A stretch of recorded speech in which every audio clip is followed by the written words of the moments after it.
अरे पार्टनर, किसी मोबाइल की लॉन्चिंग इससे अच्छी नहीं हो सकती। देखो शायला कैसे सबको दीवाना बना रही है। मैंने तो पहले ही कहा था, शायला के जुड़ने से हमें बहुत फायदा होगा।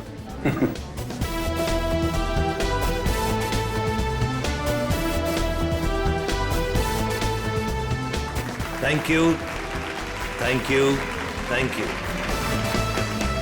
ग्लोबल मोबाइल के नए फोन के लॉन्च पर आप सभी का स्वागत है। उम्मीद है आप सभी को बहुत मजा आ रहा होगा और आप मीडिया वालों की बेसब्री को मैं समझ सकता हूँ। आपके सवालों का जवाब देने आ रहे हैं हमारे ग्लोबल मोबाइल के CEO mister Karan.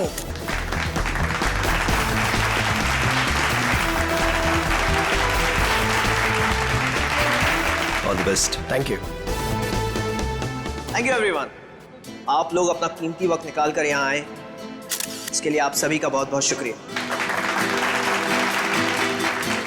Thank you. आज मैं बहुत खुश हूं क्योंकि आज मैं आप सबको अपनी कंपनी का वो मोबाइल देने जा रहा हूं जो आपकी रोजमर्रा की जिंदगी को और भी आसान कर देगा। सो जोरदार तालियों से स्वागत कीजिए टेक्नोलॉजी के नए आविष्कार का, my new phone global mobile X4।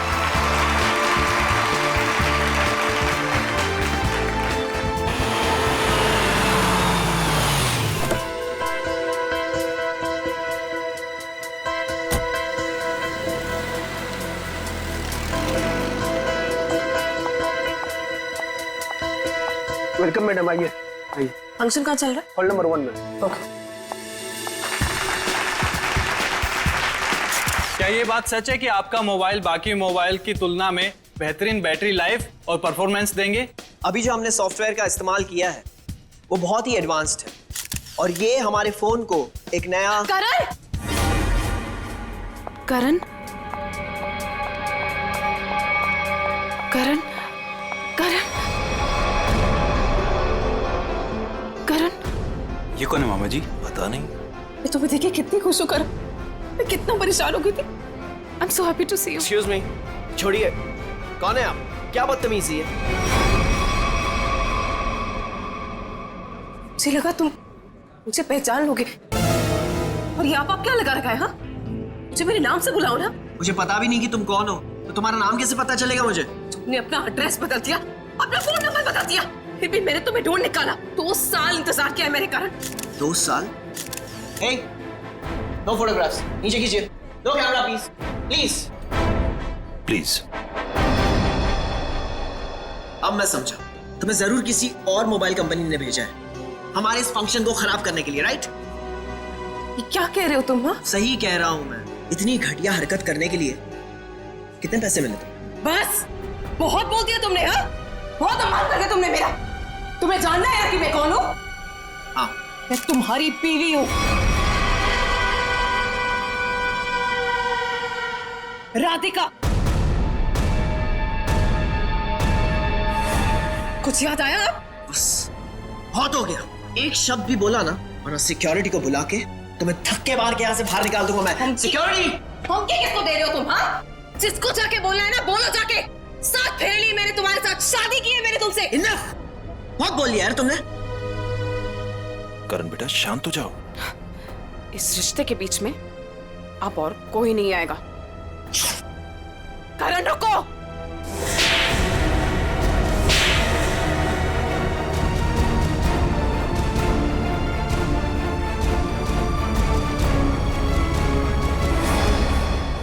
ये 2 तमाचे उन 2 सालों के लिए जो मैंने तुम्हारे याद में बिताए हैं। तुमने मुझे थप्पड़ मारा। मुझसे दुश्मनी बहुत महंगी पड़ेगी। पता है मैं कौन हूँ? पता है तुमने किससे दुश्मनी मोल ली है? अपने पति से। मैं तुम्हारा पति नहीं हूँ। अगर मैं तुम्हारा पति हूँ ना तो सबूत बताओ। अच्छा, तो देते हैं ना सब। उतारो अपने कपड़े। व्हाट? तुम्हारी पीठ पे 2 काले तिल, और ये बात हमारी पत्नी के अलावा तो किसी और को नहीं पता होगी ना।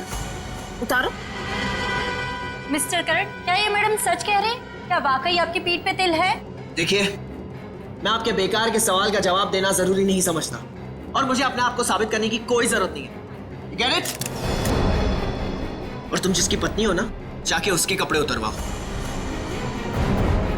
Just stop. करण रुको। करण, करण रुक जाओ, मुझसे बुरा कोई नहीं होगा। मैं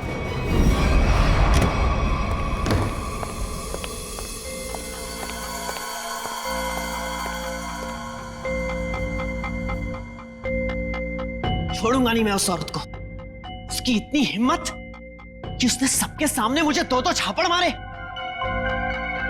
करण कुमार की इतनी बड़ी इंसल्ट जिंदगी में किसी ने नहीं की। जरा मैं भी तो सुनूं, कौन है ये औरत जिसने मेरे पति श्री करण कुमार जी का इतना बड़ा अपमान किया?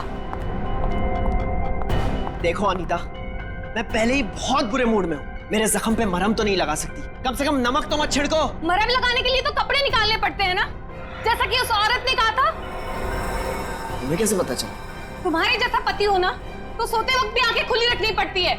क्या मतलब तुम्हारा? सच सच बताओ कि कौन है वो औरत? अगर वो तुम्हारी पत्नी है तो फिर मैं कौन हूँ?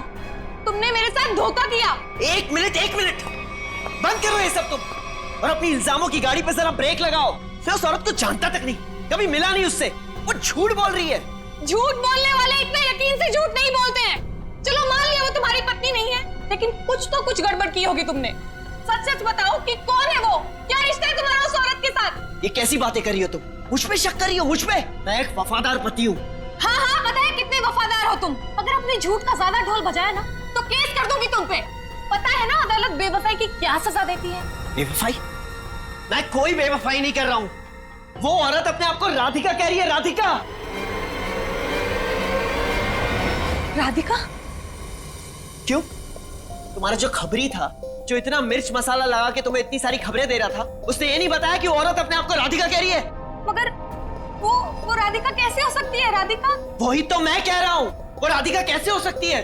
तुम ही सोचो, राधिका को मरे हुए 2 साल हो गए और वो एक मरे हुए इंसान के बारे में इतना घटिया मजाक कर रही है। मैं उसे छोड़ूंगा नहीं। डैडी ने सही कहा था कि बेटा ये लड़का तुम्हारे लिए ठीक नहीं है। हाय मेरी तो जिंदगी बर्बाद हो गई। देखो, अब एक शब्द भी और बोला ना तो तुम्हें सीधा तुम्हारे डैडी के घर भेज दूंगा मैं। समझी तुम? देखो, एक मिनट, ऑफिस से फोन है, मुझे जाना होगा। हाँ मैं आ रहा हूं। करण रुको। करण सुनो। करण आइए सासू माँ। चाहे मैं कितना भी चीख लूं चिल्ला लूं, पर आपके बेटे के कानों पर तो जू तक नहीं रेंगती है। अरे बहू, मैं तो दवाई खा के सो रही थी, तुम्हारे शोर से उठ गई। तो आपको अब मेरा गम शोर लगने लगा है। पता नहीं मैंने इस घर को अपना ससुराल क्यों बनाया। हुआ क्या है? और इतने गुस्से में करण कहाँ गया? जब आपका बेटा आए ना तो खुद ही अपने बेटे से पूछ लेना कि वो औरत कौन है। औरत? कौन सी औरत? अरे कोई बताएगा मुझे कि ये घर में हो क्या रहा है? छोड़ूंगी नहीं उस आदमी को। समझता क्या है अपने आप को? मेरे रूम का काट दो।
अबे पंकज, ये किस तरीके से रो रहा है?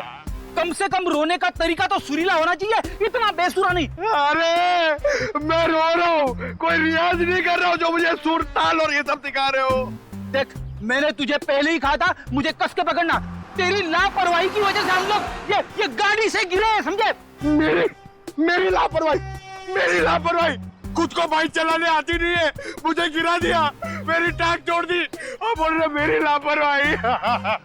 कुछ नहीं हुआ तेरे टांग को, उठ जा, चल। सर मैं आपको बता रहा हूँ, आज का दिन मेरा बहुत खराब जा रहा है, बहुत मनूस दिन है। आप भी मुझे पिकअप करने आ गए।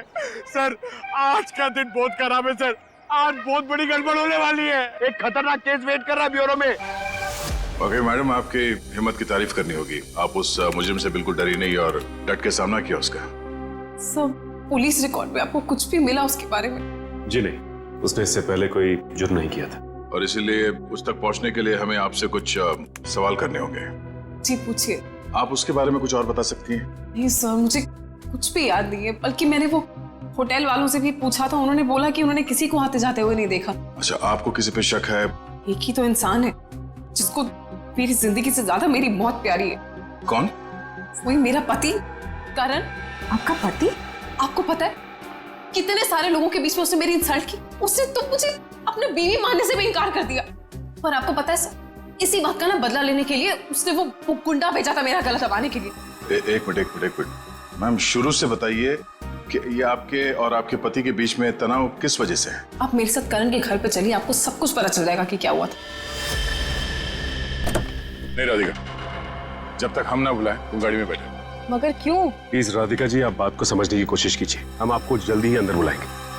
ठीक है, बैठती हूँ।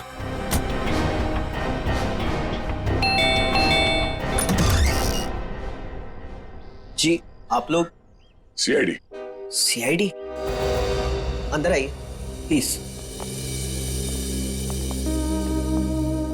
आइए बैठिए। ये आप लोग कहीं बाहर जाने वाले हैं क्या? नहीं, हम बस बाहर से आए थे, मगर बात क्या है? आपकी तारीफ? जी ये मेरे मामा है, जतिन मामा, और मैं करण कुमार, इस घर का मालिक। क्या बात है ऑफिसर, आप लोग यहाँ ऐसे? मुझे थोड़ी घबराहट सी हो रही है। घबराने की कोई जरूरत नहीं। देखिए, हम लोग सिर्फ आपकी बीवी से कुछ पूछताछ कर रहे हैं। मेरी बीवी? वो तो ऊपर है। ऊपर है? वो तो नहीं, हम उनसे ऊपर ही चल के मिल लेते हैं, आपकी श्रीमती जी से। आखिर बात क्या है ऑफिसर? अनीता ने आप लोगों को बुलाया? वो भी पता चल जाएगा, आइए। आइए। अनीता, अनीता कहाँ चली गई? बाथरूम में पानी बहने की आवाज आ रही है। श्रेया? हाँ, इस वक्त उसके नहाने का समय होता है। अनीता जी, अनीता जी। सर दरवाजा खुला है। Anita ji. Oh no. Sir, Anita ji, Anita ji. Anita, Anita क्या हुआ?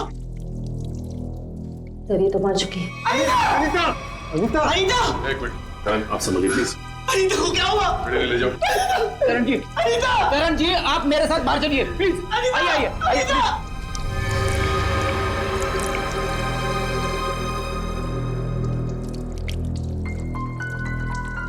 देखो मैं सुराग मिलता है क्या? यस। भगवान ने मेरे साथ बहुत बड़ा अन्याय किया है। मेरी अनीता को मुझसे छीन लिया। करण बेटा, संभालो अपने आप को। ये सुधा कहाँ गई? सुधा? सुधा जी का कमरा कहाँ है? वो रहा। बेटे जरा सुधा जी को बाहर लेके आओ। नहीं, आप बैठिए। माफ कीजिएगा, मगर हमें आप लोगों से कुछ सवाल करने होंगे। सर ये बताइए। हाँ सर, वो सुधा जी। क्या क्या हुआ माँ को? हाँ, क्या हुआ माँ को? माँ, माँ, माँ, माँ, सुधा? माँ, माँ, माँ, आंखें खोलो। कहीं माँ भी? नहीं, जिंदा है, नब्ज धीमी चल रही है। बेटे एम्बुलेंस बुलाओ जल्दी। माँ, सचिन। माँ आंखें खोलो। माँ, माँ, माँ आंखें खोलो। इन दोनों का कहना है कि ये अभी अभी घर आए हैं। पता लगाना होगा कि सच्चाई क्या है। दोनों को अलग अलग ले जाके पूछताछ करनी होगी। नाक और कान में खून है।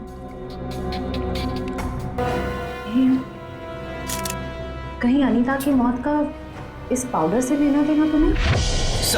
सर मैं भी अपनी माँ के साथ अस्पताल जाना चाहता हूँ सर। मुझे उनकी बहुत चिंता हो रही है, प्लीज सर मुझे जाने दीजिए। घबराइए नहीं, हमारा एक ऑफिसर गया आपकी माँ के साथ उनका ध्यान रखने के लिए, और एक बार ये तहकीकात पूरी हो जाए हमारी, उसके बाद आप भी जा सकते हैं हॉस्पिटल अपनी माँ से मिलने। सर आपको जो भी पूछना है आप पूछिए सर। यहाँ आपके घर में 4 लोग थे, अनीता जी का खून हो गया, आपकी माँ बेहोश पड़ी थी, तो अब बचे 2, आप और आपके मामा जी। आप हम दोनों पे शक कर रहे हैं? क्या करें, हम सीआईडी वालों का काम ही कुछ ऐसा होता है, शुरुआत शक की बुनियाद से ही होती है। आप हम पर शक कर रहे हैं सर? हमारे घर में इतने सारे नौकर भी तो हैं, मेरा मतलब थे। आज दोपहर को माँ ने सारे नौकरों को पनवेल भेज दिया सर, हमारे फार्म हाउस पे। वहाँ पे रेनोवेशन चल रही है, लेकिन अब तक तो उनको आ जाना चाहिए था। आज ही नौकर को बाहर भेजा और आज ही ये सब कुछ हो गया। ये कोई संयोग तो नहीं हो सकता। आपने आखिरी बार अनीता को जिंदा कब देखा था?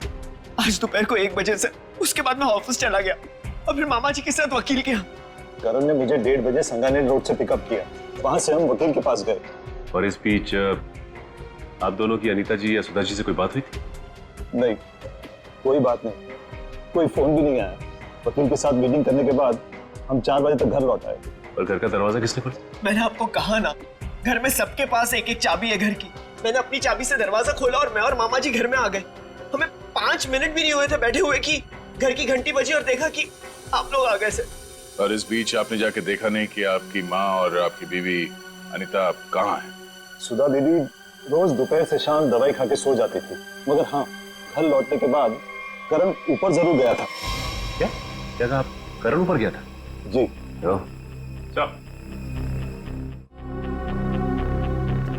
सचिन जी का कहना है कि करण आते ही सबसे पहले ऊपर सीढ़ियों पे गया। अच्छा, तो आपने मरने से पहले अपने बीवी को देखा होगा? जी नहीं। नहीं? तो मामा जी झूठ बोल रहे? नहीं तो मैंने ऐसा तो नहीं कहा था ना। मैं ऊपर जा रहा था, लेकिन कमरे तक पहुंचने से पहले मेरा फोन बजने लगा। ऊपर नेटवर्क का प्रॉब्लम है, इसलिए मैं वापस नीचे आ गया। पता नहीं क्यों चाह कर भी हमें यकीन नहीं हो रहा आप दोनों के बयान पर। ऐसे लग रहा है कि हम लोग कोई कहानी सुन रहे हैं, एक मन घड़ंत रची हुई कहानी। अरे सर प्लीज, हमारे साथ इतना बड़ा हादसा हुआ है और हमें हमदर्दी दिखाने के बजाय आप हम पे शक कर रहे हैं। हमदर्दी से ज्यादा जरूरी हमारे लिए अनीता को इंसाफ दिलाना है, उसके खूनी को फांसी के फंदे तक पहुंचाना है। अब उस मुजरिम को पकड़िए सर, क्या पता कल को वो मामा जी या मुझे मार दे। सर ऊपर बाथरूम में ये हरा पाउडर मिला, इसके अलावा और कोई खास सबूत हाथ नहीं आया है। आप कुछ बता सकते हैं इस पाउडर के बारे में? क्या है ये? नहीं सर, इससे पहले इस पाउडर को मैंने बाथरूम में कभी नहीं देखा। कोई बात नहीं, हम पता कर लेंगे। पंकज, टेस्टिंग के लिए भेज दो। सर मैं भी हॉस्पिटल जाना चाहता हूँ सर। सर प्लीज मुझे जाने दीजिए, मुझे अपनी माँ से मिलना है sir. Please sir, please please sir, जाने दीजिए इसे। अभी नहीं। लेकिन क्यों नहीं? आपके सारे सवाल तो खत्म हो गए ना, सिवाय एक के, और उस सवाल का नाम है राधिका। अरे ये तो वही लड़की है। ये वही है जिसने मुझे 2 थप्पड़ मारे थे। तुम्हारी हिम्मत कैसे हुई यहाँ आने की? तुम्हारे जैसे आदमी को 2 नहीं 200 थप्पड़ पड़ने चाहिए। गुंडा भेजा था ना तुमने मेरा गला दबाने के लिए? क्या बकवास कर रही हो तुम? सर मुझे लगता है यही वो है जिसने अनीता को मारा है। अब इसे गिरफ्तार कर लीजिए।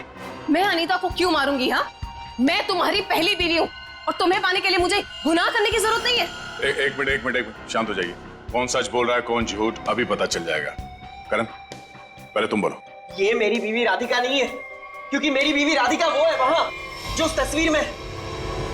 सर, आज से 2 साल पहले एक हादसे में राधिका गुजर गई। ये भला मेरी पत्नी कैसे हो सकती है? सर ये झूठ बोल रही है, ढोंग कर रही है ये। जब से ये मेरी जिंदगी में आई है ना, सब गलत हो रहा है, सब गलत हो रहा है। मेरी अनीता गुजर गई, मेरी माँ अस्पताल चली गई, और आज पहली बार ऐसा हुआ है कि हमारे घर में सीआईडी आई है। तुम्हारी बीवी अनीता को मैंने नहीं मारा है, और सासू माँ भी मेरी वजह से अस्पताल ले गई है, समझे? तो क्या सासू माँ? Sir just look at her, कितना झूठ बोल रही है। एक मिनट करण। मैम, फोटो में जो ये लड़की है उसका चेहरा और आपका तो बिल्कुल अलग। कोई मेल नहीं खाता, जमीन आसमान का फर्क। सर अब मुझे 2 मिनट दीजिए, मैं साबित कर दूंगी कि ये फोटो वाली लड़की वही हूँ। ठीक है, साबित कीजिए। करण, तुम और मैं 2013 जुलाई में जयगढ़ गए थे ट्रैकिंग के लिए। तुम और मैं नहीं गए थे, मैं और मेरी पत्नी राधिका गए थे। लेकिन तुम्हें कैसे पता चला? उस वक्त एक हादसा हुआ था, एक लड़की की मौत हो गई थी पहाड़ से नीचे गिर के। वो लड़की मैं थी, राधिका तुम्हारी बीवी। तुम? मैं पहाड़ से नीचे गिर गई थी, तुमने तो मुझे ढूंढने तक की कोशिश नहीं की थी। ढूंढा था, करण ने खुद मुझे बताया था। जी, इन्होंने बोला और आपने मान लिया। सर मैंने अपनी पत्नी को ढूंढने की बहुत कोशिश की, दिन रात कोशिश की, लेकिन मुझे उसकी लाश तक नहीं मिली। कैसे मिलती तुम्हें उसकी लाश? हाँ, मैं मरी नहीं थी, मैं जिंदा थी और तुम्हारे सामने खड़ी हूँ। सर ये फिर से झूठ बोल रही है सर। एक मिनट, जब आप पहाड़ से गिरी तो फिर तो बच कैसे गई? क्योंकि कुछ सांसें बची थी मेरे अंदर। आपको पता है 2 साल लगे थे मेरी हड्डियां छोड़ने में, पूरा चेहरा खराब हो गया था मेरा। वो तो शुक्र है डॉक्टर पुनीत का, जिन्होंने मुझे नया चेहरा दिया। लेकिन शादी को देखिए, अभी तक मारने को तैयार नहीं कि मैं इसकी बीवी हूँ। सर झूठ बोल रही है, ये बेकार की कहानियां बना रही है, ढोंग कर रही है। क्यों झूठ बोल रही हो? क्या करूं मैं? कहां खींच के दिखाऊं कि मैं तुम्हारी बीवी हूं? तुम्हें जो करना जाके करो, जिससे पता करना जाके करो। मैं क्यों करूं? सच क्या है और झूठ कौन बोल रहा है, वो भी सामने आ जाएगा।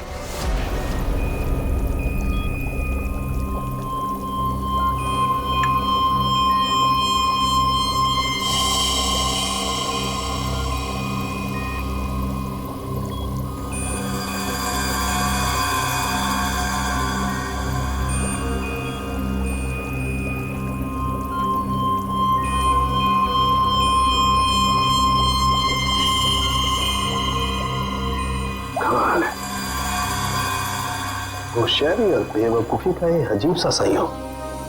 कालू के साहब, आप इतने उलझे क्यों लग रहे? आपको तो खुश होना चाहिए, इस बार हमने जो तगड़ा सबूत दिया है आपको, वो पाउडर। अगर वो पाउडर आप लोग नहीं भेजते ना, तो भी मैं अपना काम चला लेता। कैसे बताता? एक मेरे साथ ये देखो, ठीक वैसा ही हरा रंग जैसे हरे रंग का पाउडर आप लोगों को मिला।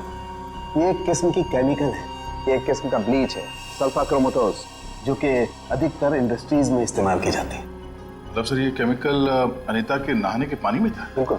और ये कितना खतरनाक केमिकल है, इसका असर तुम लोग देख ही चुके। जैसे जैसे ये ज्यादा मात्रा में इंसान के टच में आता है, इंसान की हालत खराब होती जाती है। उसकी नसें, उसकी ब्लड वेसल्स इतनी फूल जाती हैं कि फट जाती हैं और उसी की वजह से मौत हो जाती है। सर बाथरूम में कोई बकेट तो नहीं थी, यानी वो जहरीला पानी शावर से ही आया होगा ना? लगता तो ऐसे ही है।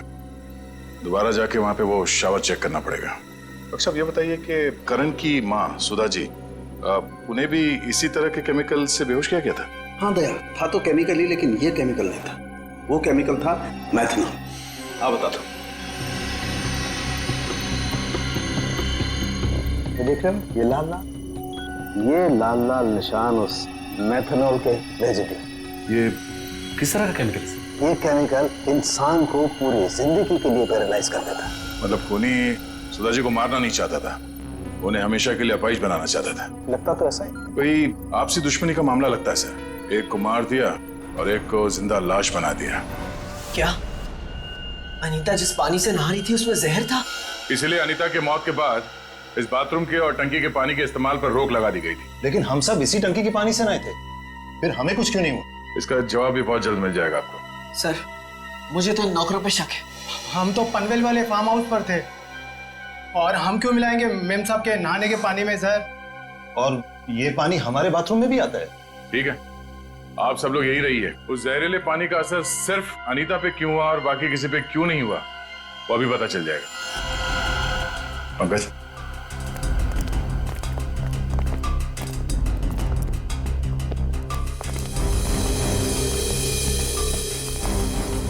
बड़ी शावर को खोलो। अगर जहर पानी में है तो उस केमिकल के अवशेष इसमें जरूर मिलेंगे।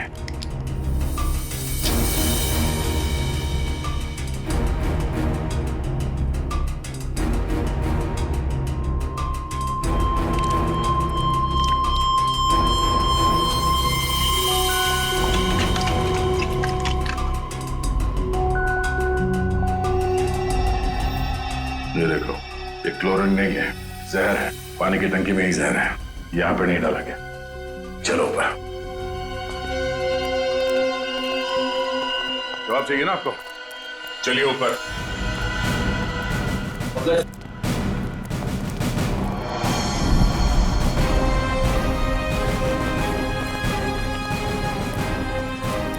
सर, ये पानी की टंकी में जहर क्यों होगा? अगर इसमें जहर होता तो हम सब जिंदा कैसे हैं? हो सकता है आप लोग कई दिनों से नहाए नहीं हो। फॉरेंसिक किट लाए हो? सर वो नीचे। लिस्ट लिया। Yes sir. इस पानी की टंकी तक कोई घर वाला ही आ जा सकता है ना? हाँ, घर का कोई सदस्य या नौकर? सर, हम में से ऐसा कोई क्यों करेगा? अब ये काम तो किसी बाहर वाले का हो नहीं सकता। बाहर वाला कोई भी इतनी आसानी से आपके घर के पानी की टंकी तक कैसे पहुंचेगा? क्यों नहीं पहुंच सकता? पिछले हफ्ते एक प्लम्बर भी तो आया था यहाँ। इंटरेस्टिंग। पर आप लोगों की जानकारी के लिए बता दूं, इस जहरीले पानी का असर सिर्फ अनीता पे इसलिए हुआ क्योंकि खुदी ने वो जहर पानी में उस वक्त मिलाया जब अनीता नहाने के लिए गई। हाँ सर, ऐसा हो सकता है क्योंकि घर पे सबको पता था कि अनीता किस वक्त नहाने जाती है।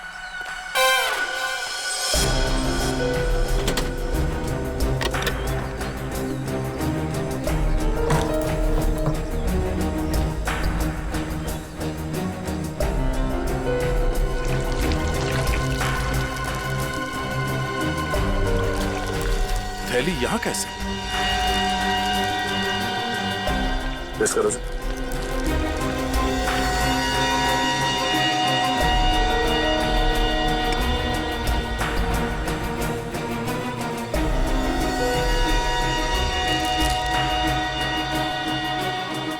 सर, हाँ? पानी में जहर है। क्या? पानी में जहर है?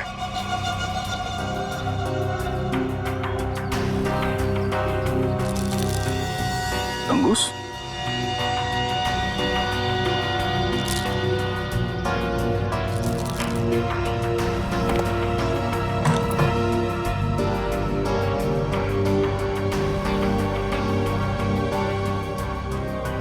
क्या कहा आपने? एक हफ्ते पहले प्लम्बर आया था? जी। लगता है उसी दौरान ये सब हुआ है। किसी ने वो जहर इस प्लास्टिक में डालकर यहाँ पे रख दिया था और उसे तंगूस से बांध के नीचे कनेक्ट किया था। और जैसे ही अनीता बाथरूम में गई नहाने के लिए, उसने तंगूस को खींचा। प्लास्टिक के अंदर जो जहर था वो पानी में घुल गया और अनीता की मौत हो गई। लेकिन सर, घर के किस सदस्य का काम है ये? कैसे पता चलेगा? अरे, अगर किसी ने तंगूस यहां से खींचा है तो जरूर आसपास किसी न किसी ने तो देखा होगा कुछ। आसपास लोगों से पूछते हैं। या आसपास किसी ऐसे आदमी से पूछना होगा जो घंटों एक ही जगह पे बैठा रहता है, जैसे कोई दुकानदार, फेरी वाला, कोई बिल्डिंग का वॉचमैन।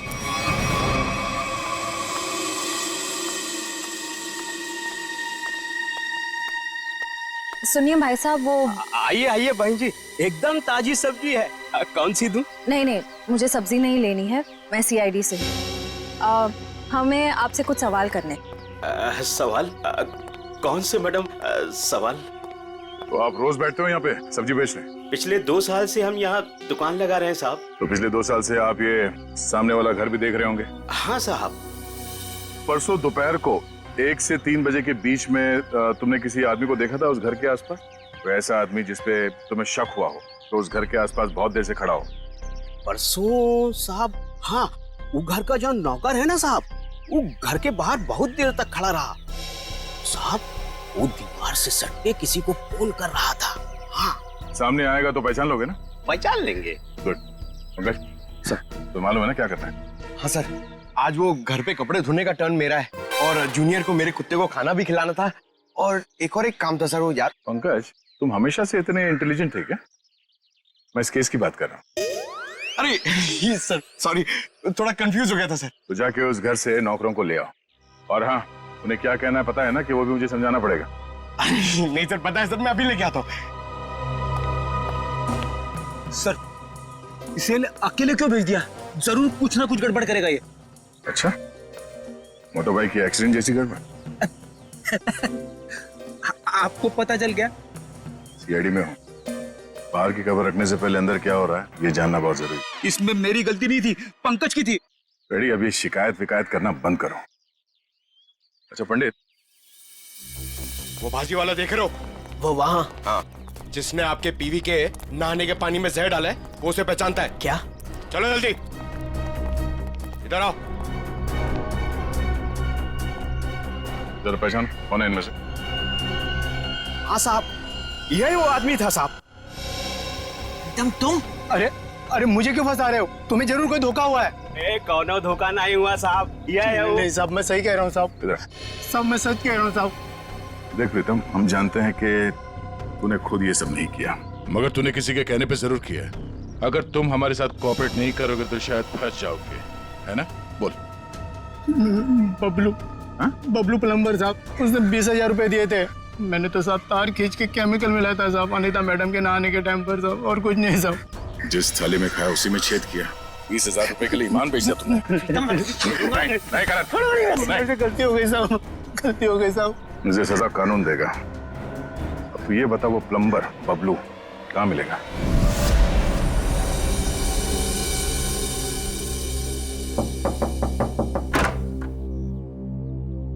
नमस्ते। नमस्ते। बबलू है क्या? आप लोग बाद में आना, बबलू अभी घर पर नहीं है। कहाँ गया बबलू? काम पे गए हैं। आप अपना नंबर दे दीजिए, वो आएंगे तो मैं उन्हें दे दूंगी। नंबर? जी गर्मी बहुत है, एक गिलास पानी मिल सकता है? अभी लाई। जी।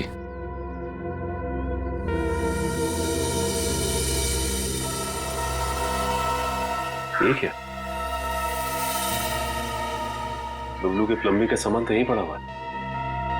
इसका मतलब ये औरत हमसे झूठ बोल रही है। Thank you. थैंक्स।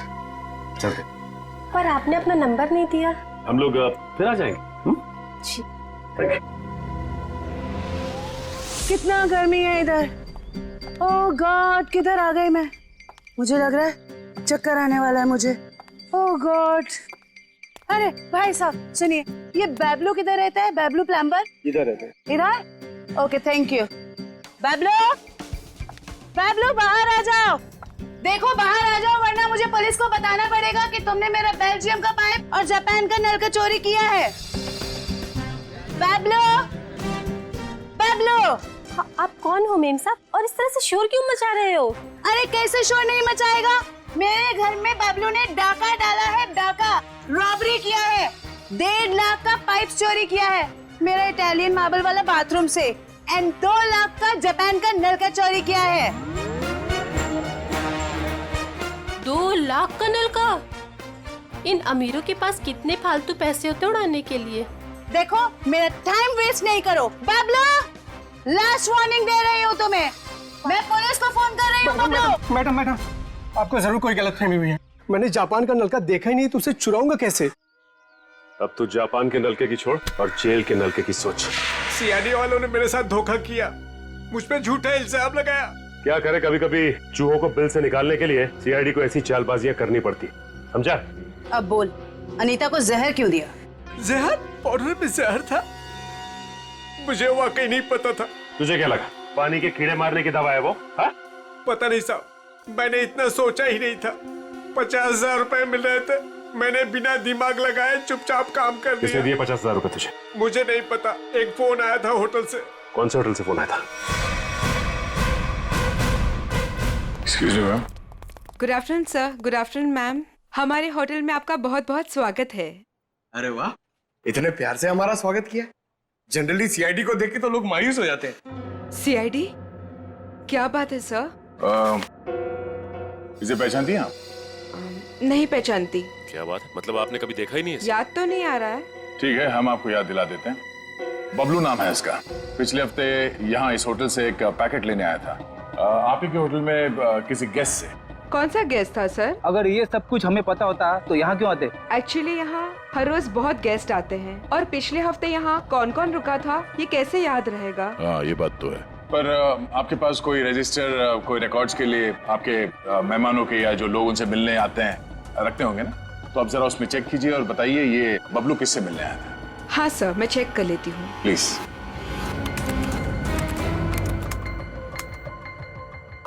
हाँ सर, मिल गया। ये 25 सितंबर की बात है। यहाँ 209 के जो गेस्ट थे उन्होंने बबलू के लिए पार्सल छोड़ा था रिसेप्शन पे। और चेकआउट कब कर गया वो? अब तक तो नहीं किया सर। मतलब वो अभी कमरे में है? नहीं, एक्चुअली मैंने उन्हें होटल के कॉफी शॉप में जाते हुए देखा था। नाम क्या आपके इस गेस्ट का? जरा देखो कहाँ है वो। ये देखिए सर, ये रहा।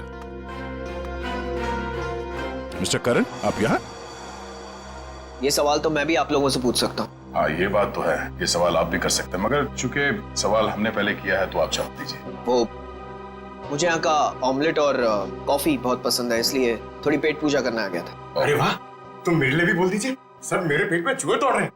तुम्हारे चूहों को कह दो कुछ देर के लिए इंतजार करें, क्योंकि हम यहाँ जिस खास शख्स से मिलने आए हैं, पहले उससे तुम मिलने। खास शख्स कौन है? आओ मिला दो, आजा। नमस्ते, कैसी हैं? आप लोग यहाँ? हाँ हाँ, नमस्ते इनसे भी कहिए, करण जी है। सर, आप क्यों मुझे फंसा रहे हैं? मैं बस यहाँ सेटलमेंट करने आया था। अभी तो आप कह रहे थे कि आप ऑमलेट खाने आए थे। ऑमलेट तो बस एक बहाना था। सबसे पहले ये मेरी पत्नी राधिका है ही नहीं, तो मैं चाहता था कि कुछ पैसे देकर मामले को यहीं रफा दफा कर दूं, बस। वैसे आपकी जानकारी के लिए बता दूं कि पिछले कुछ दिनों में आपकी जिंदगी में जो कुछ भी हो रहा है वो इन्हीं की मेहरबानी है। सब मेरी जिस जयगढ़ इलाके में आपकी राधिका का एक्सीडेंट हुआ था, वहाँ के सभी प्लास्टिक सर्जन से बात हो गई है हमारी। कि सच कह रही? यही तुम्हारी असली बीवी है? I can't believe it. यकीन हुआ तुम्हें कि मैं ही राधिका? यकीन तो हमें भी हो गया कि अनीता का खून, हमारे पास मदद के लिए आने का वो ड्रामा और सुधा जी के ऊपर हमला, ये सब तुम्हारी दिमाग की उपज है। सर, मैंने ये सब नहीं किया सर। आपको कोई गलतफहमी होगी सर। वैसे हम अपनी गलतफहमी दूर करने के लिए हम लोग यहाँ पे आए हैं। राधिका, क्या हुआ? राधिका, राधिका, राधिका, सही, राधिका। ओह नो, पानी में जहर डाल दिया। वो बेटा, किसने दिया? सर, वो उधर गया। पता है, एम्बुलेंस को फोन करो। राधिका, राधिका। Hello, ambulance.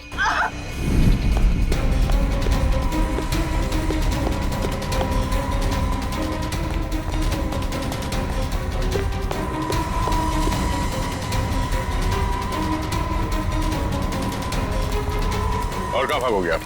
जाने दो मुझे। हाँ? जाने दो मुझे। जाने दो मुझे। जाने दे।